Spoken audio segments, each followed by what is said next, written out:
Hello and welcome to On Boards, a deep dive at what drives business success. I'm Joe Ayub and I'm here with my co-host Raza Sheikh.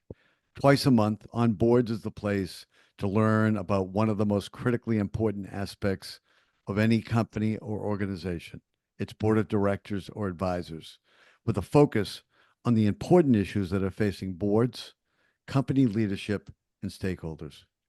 Joe and I speak with a wide range of guests and talk about what makes a board successful or unsuccessful, what it means to be an effective board member, and how to make your board one of the most valuable assets of your organization.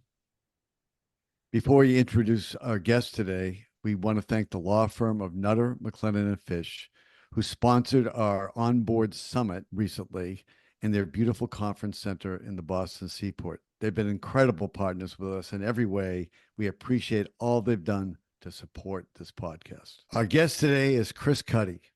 Chris has spent over 25 years building and growing private and public technology-enabled companies with an international focus.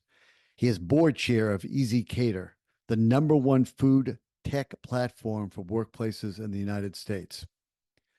Chris has also served as CEO of Cheapflights, an international travel search engine acquired by Priceline Kayak, CEO of Engage, a pioneering online advertising network, now NASDAQ listed, acquired by JDA Software, and Chief Commercial Officer at Fairportal, a leading online flight travel agency. He has also held senior roles at CMGI, Computer Sciences Corporation, Lightbridge, and Goldman Sachs. Chris was an early team member at Blue Streak Technology and Mecca Software. He has served on the boards of public, private, and nonprofit organizations and is an active angel investor and supporter of early stage companies. Welcome, Chris. Thanks so much for joining us today on Boards. Well, thank you, Joe and Raza, for having me. I admire the legacy of board members that you're compiling in these podcasts. Thanks. Chris, let's start with your background. Can you talk about your journey from Goldman Sachs to being the CEO of Cheapflights? Yes, Raza. Well, it's a long and winding journey, and it's really included 3 different perspectives that have shaped how I view boards. First, I've been in the boardroom as a management consultant to executive teams of large public companies for 10 years when I worked at Index Group. And this was with large public organizations, the Washington Post, Nielsen Media, Duke Power. I've also been in the boardroom as an executive board member, and that was as the CEO of public and private technology companies in the US and Europe, including Engage, which was the online advertising pioneer, and Cheapflights, the online travel pioneer. I've also been in the boardroom representing investors when I worked at CMGI, which was the internet incubator, and as an independent investor with companies including ezCater, which is the only nationwide corporate catering marketplace. And this has been across public, private, for-profit, charitable, and across all stages of a company's life cycle. That is a tremendous breadth of background, Chris. Maybe talk a little bit more about the early part of ezCater, specifically kind of the story of how Launchpad, a group that you and I both are a member of as investors, invested in ezCater, and how did that journey start? Yes. Well, as you know, in 2012, ezCater was a 5-year-old company with some incredible, really extraordinary co-founders, Stefania Millette and Briscoe Rogers, who had spent 5 years working at the kitchen table on a great idea to launch an online marketplace for corporate catering. And a marketplace, you may know in many other forms, is when you bring together both customers and suppliers on the same platform. Actually, ezCater was calling itself the Expedia for corporate catering, just so people could understand. And after 5 years, they were looking to raise capital beyond the friends and family rounds that they had done. And they had a lot of eagerness to learn what they didn't know, a lot of eagerness to add some marketplace knowledge to the board. And the board at that time was Stefania and Briscoe and another early independent board member, Mike Masterson, who was very experienced in early stage CEOs in pharma and biotech. Chris, was that the time when you actually joined the board post-investment, or did you join earlier than that? So when ezCater came to Launchpad, they were looking for their first organized angel group funding round. And they did come to the group early in their process. And we launched some diligence on the company and spent weeks looking over their vision, looking over their books. Originally, Launchpad declined to invest because the business plan was not yet structured around the key drivers for an online marketplace. But to the co-founders' credit, they really took the feedback, modified their plan. And the results of that process were that Launchpad led the Series A and A1. Rick Fedorowicz joined as a board observer from Launchpad, and I joined as the board chair. And that was a real milestone for the company because it was their first round of professional funding. And the board changed composition. This was going from a board of 2 founders and 1 independent to now a board that had 2 founders, 2 independents, and an independent observer. Chris, that really came about because, in part, your operator experience in actually building marketplaces before. As you mentioned, for example, the Cheapflights.com was also based on a marketplace model. And that's what led you to joining the board, bringing your experience to the table. That's right. And I think in my experience, this is indicative of this early stage of a startup's life in which the distinction between a board member and an executive board member, a founder, can actually be very blurred. And I think oftentimes the board members become an extension of the executive team. There are many things that in that early stage that I was involved in.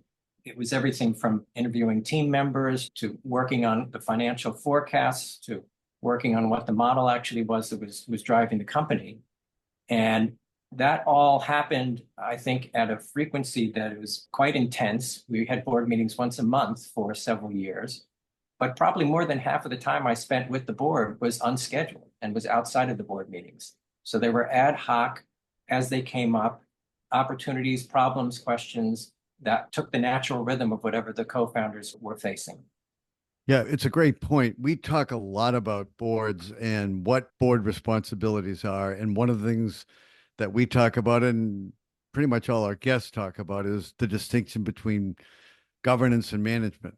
But as you pointed out, that gets blurred in some instances. So it would be great to spend a few minutes, given your pretty unusual perspective, deep and broad, in for-profit investment-backed boards, to go through the stages of evolution of a board, because it really is different than a lot of other types of for-profit and certainly nonprofit companies. So let's start with a little bit about your perspective on watching and observing the evolution of these boards.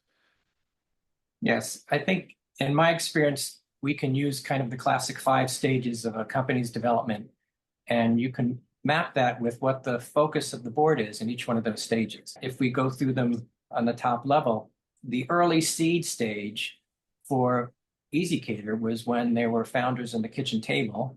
And at that stage, they're basically self-funding. They're trying to get clarity on the idea. And they may or may not have incorporated. They may or may not have a board.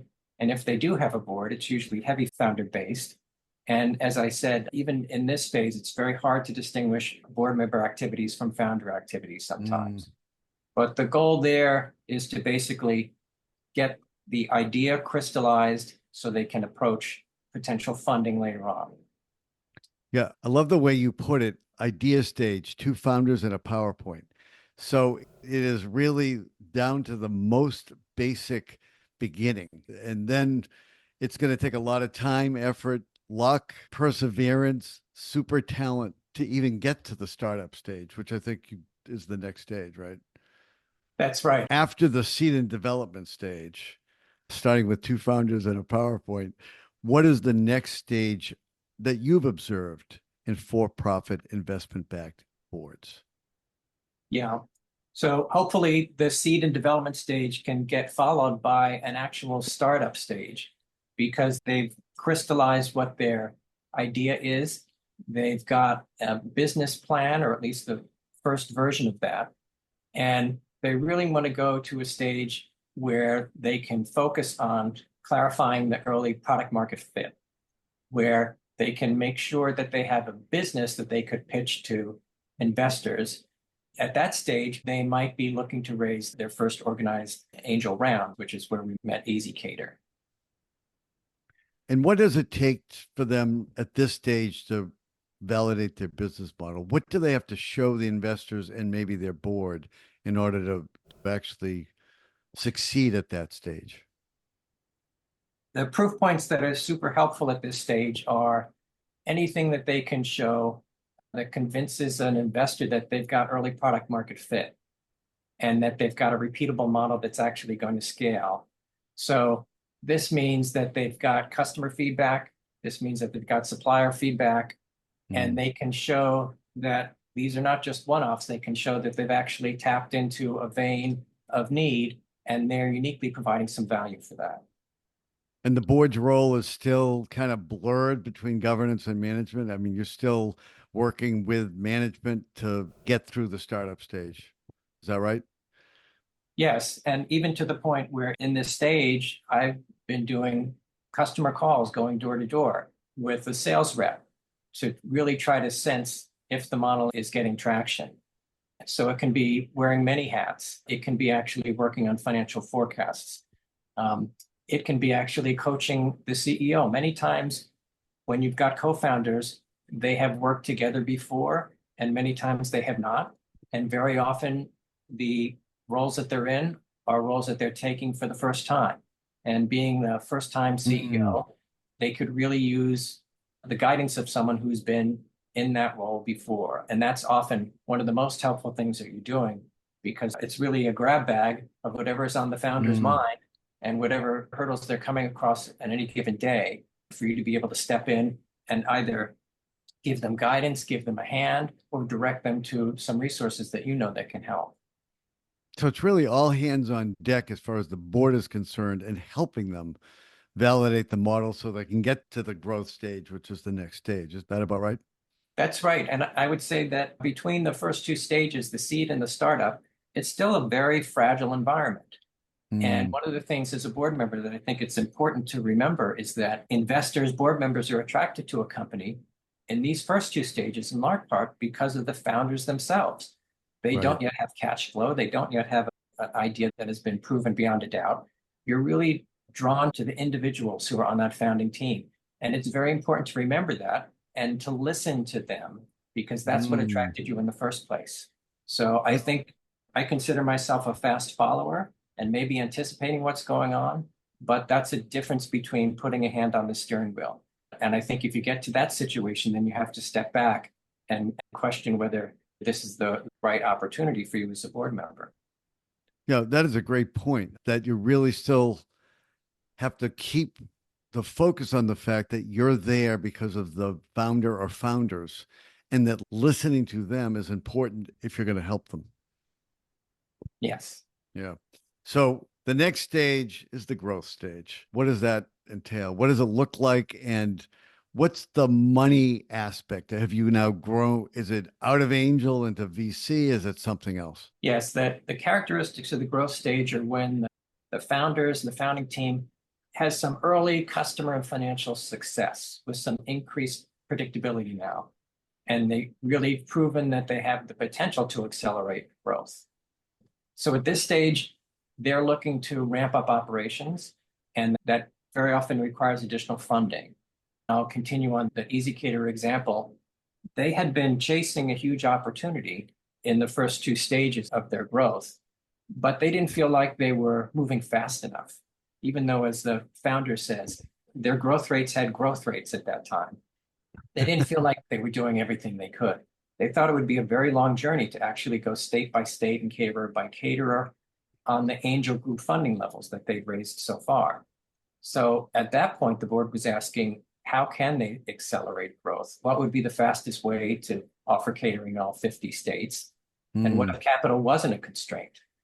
And the answer that they reached is, I think, very typical for the growth stage, which is that the ambition and the timeframes that they were talking about required venture capital. And that was a big conversation because the founders had prided themselves up to this point on frugality.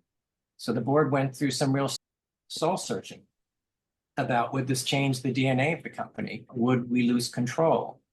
Can we take on more partners and satisfy everyone? So I think that's a very emblematic dynamic of this stage. And for ezCater, at least, the board did approve this ambitious path that was venture funding enabled and basically kicked off a process of reaching out to VC, which winds up being a heavy lift for some co-founders who are managing the business in the daytime. And at right. night, they're getting introduced to VCs, they're exploring them, they're reaching out, interviewing, and the whole process that entails. Is the board composition still pretty similar to the way it was in the startup stage? It hasn't really shifted until the VCs come on or new investors come on. Is that right, or is it already changing? That's my experience. I think the board at this stage was co-founders when they were in the seed stage. They maybe brought on some angels when they were in the startup stage, but it's still a board that is maybe 4 or 5 people, and you're still wearing multiple hats. I Right. think the growth stage is really when you're injecting a degree of formality. Now, this is when you need to formalize an audit committee. If you haven't had a comp committee already, you need to put that in place because the venture model has a rhythm to it and it has some standards to it. And it's going to require reporting levels that you maybe as a co-founder haven't been delivering to your investors as frequently with the same rigor. From the growth stage to the next stage, which you call maturity, what is happening and what would define what gets you to the so-called mature stage? Yeah. In the growth stage, one of the things I think to remember every time you've added people to the board is that these are life-changing decisions for the founders, and these are multi-year relationships that you're reaching out to create. Before you leave the growth stage, it's very important to build the board intentionally with that long-term view and really make sure that you're building a board where people have not only a domain experience that they can bring, not only a cultural fit, but also people who have the same intention. And that will very much help you to get through the growth phase. By the time you get to maturity, this is, for most businesses, many, many years out. And this is when you've got predictable and stable revenue and a strong brand. And at this point, the board structure should be humming along. And this is really all about execution. Is this board at maturity now more reflective of what we think of as the kind of board roles that are most common? In other words, you're not sitting down late at night with the founders anymore, or maybe you are. Is it more governance and less day-to-day kind of work that is very much part of what management is doing? Yes, maturity level for companies is when the board gets into the rhythm, they get into the cadence. You have committees, you've got responsibilities, you've got succession planning going on. So the structure of the company now is well understood. And as far as the board's going, it feels more like a maintenance mode than a putting out fires and running around supporting every founder's activity. Are the founders still on the board, number one? And number two, are you able to look around at this point for independents who are not necessarily investors that can come in because they have something in their background? It may be domain experience, maybe operational, maybe something else that is critical to the success of this company at a mature stage. Yes, especially from mature companies that have gone to the public markets at this stage. You're definitely going to be looking at a full-fledged board. You're going to have independence in the appropriate ratios. And this is a real, now stable, kind of reliable component of the organization that is distinct from the management team. I think it's at this mature stage where, for the first time, you see the clear delineation of those two roles. And the last stage that you have, I love the way it is. It says renewal decline, which makes me think you can go either way. And it also makes me think that these 5 stages is part of a cycle that can now repeat itself, because if there's a decline, then I would guess there are things you do to get back to growth or get back to some other stage. Can you just talk a bit, once there's maturity, how do you keep it going? How do you either address the decline or make sure that you're renewing it, energizing it, making sure it's well funded, well governed, et cetera? Fall into this renewal and decline. For some, they're able to rejuvenate themselves, and for some, they're not. I can actually give a story of one that was not able to do it. This is a company that was very high growth, that had intense competition. This company was called Engage. It was a public company on the NASDAQ, and it was one of the high-flying pioneers of the online advertising space. They had an incredible product where they could do anonymous profiling. They could serve you an ad specifically targeted to you without having any personally identifiable information of you. It was great, and things were going well when they ran into the internet bubble bursting. So this was not of their own making, as much as they got caught up in really economic headwinds that turned to a downturn. So the board was really faced with what felt like a five-alarm fire. So this is a dramatic example. They had customers calling or going under. They had creditors calling or going under. There were board members who were resigning. And the challenges for the board were really at the core of their fiduciary responsibility. They had to preserve the value and protect the assets and the individuals. And we had lawyers having a heyday filing claims at that point. But these were big board decisions weekly. What's the fate of the business? Can we pivot? Can we actually address new markets with these products? So what they did is they did raise cash from the largest investor. They were able to extend their runway a bit, but they also had to reduce the team dramatically and slash expenses. And what they decided was that the core business at the time, which was advertising, was not going to take them to the next stage. Actually, this company had been built through acquisitions. So a secondary business that was embedded in the company around digital asset management, helping companies launch e-commerce websites, that actually became the core of the asset that they decided to sell. And that was the landing for this company. So they were acquired by JDA Software at that time. I think one of the lessons from this decline example was that you always need to prepare for a downside, whether it's disaster plans, whether it's D&O insurance. And for many companies, cash is still king. One of Engage's top competitors, DoubleClick, had enough cash to survive the downturn to ultimately be acquired by Google. You've had the opportunity to observe these boards in every stage.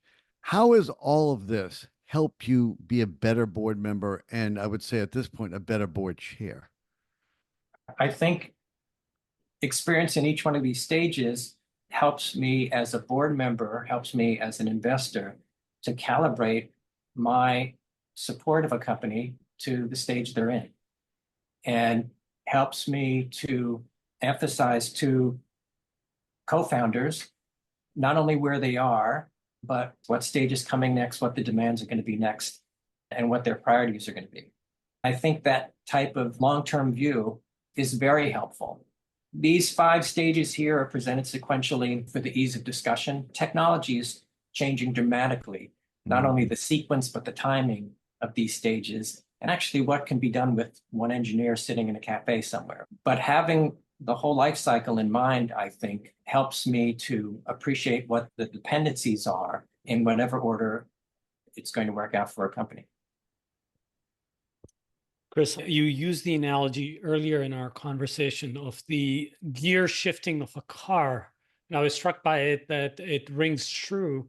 These 5 stages that you mentioned, there are various dimensions of board's character that change with each of these stages. The size, for example, changes. The composition changes. The hands-on to more formal nature of responsibilities changes.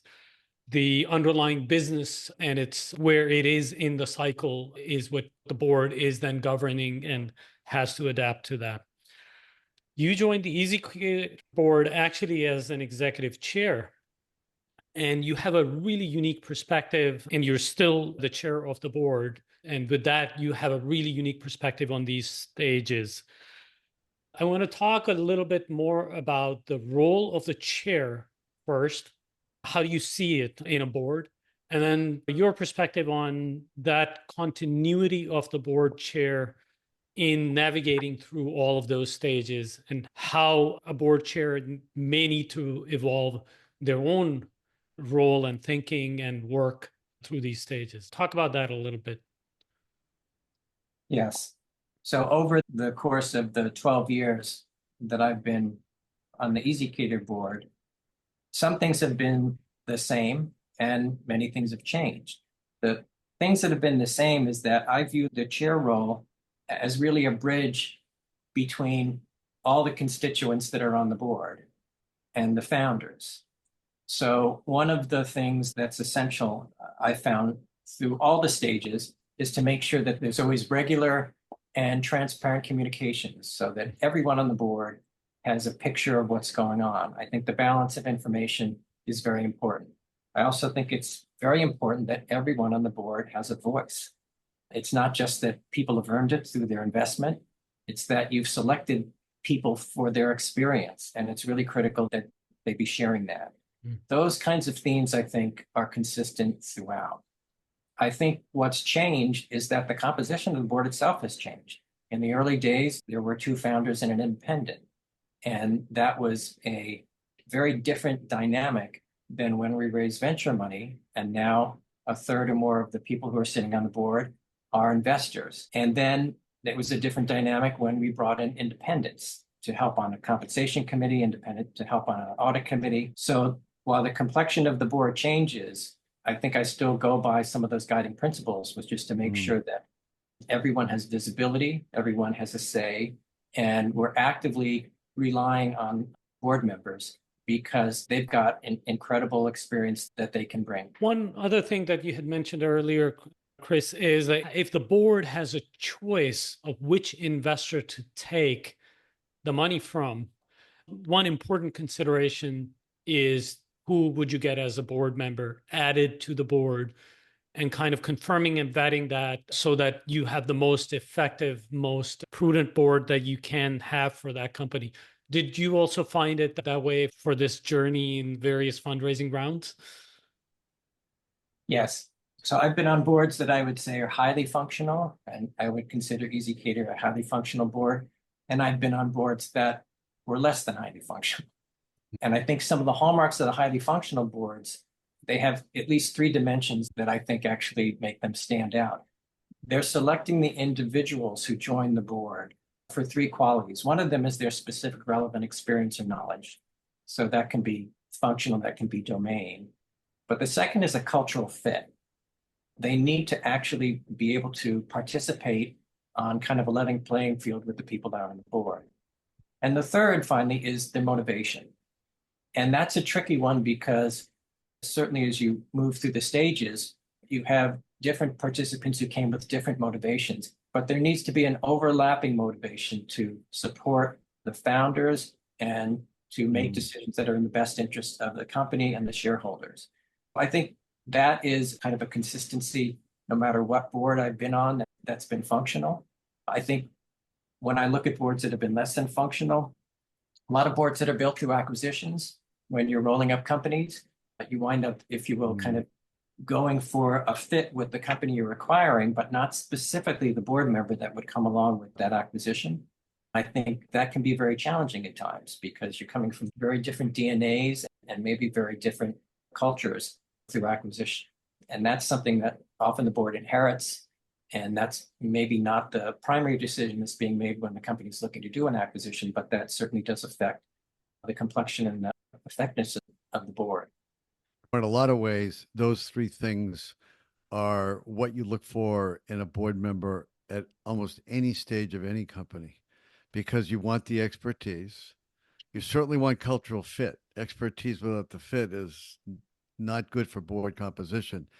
And why is someone joining the board? And part of what I would say, not so much maybe in the startup, because there are some different aspects there, but do you understand what the requirements of your job as a board member are? Because if you don't understand it, you're not likely to be a great board member. At certain stages, what it requires is infinite patience. At another stage, it may not require that. It may require difficult conversations. It may require something else. But it's funny, you're talking about this particular kind of company, and yet I think those three things apply to almost every kind of board. Chris, final question. That longevity of the chair that you have, that super unique perspective, any tips on how people can achieve that? Why would they keep you as the board chair, even though the stages of the companies varied? How did you achieve that? I think you'd have to ask the board themselves and the founders. But if I were to guess, I would say the experience that I mentioned early on and having participated in many of these stages before, both as a board member, as an investor, and as a CEO, I think that gave me the ability to have empathy for what the founders were going through and to balance that with the requirements of what the board's responsibilities as a fiduciary, and to do a little bit of translation between the different skill sets that are needed on a board.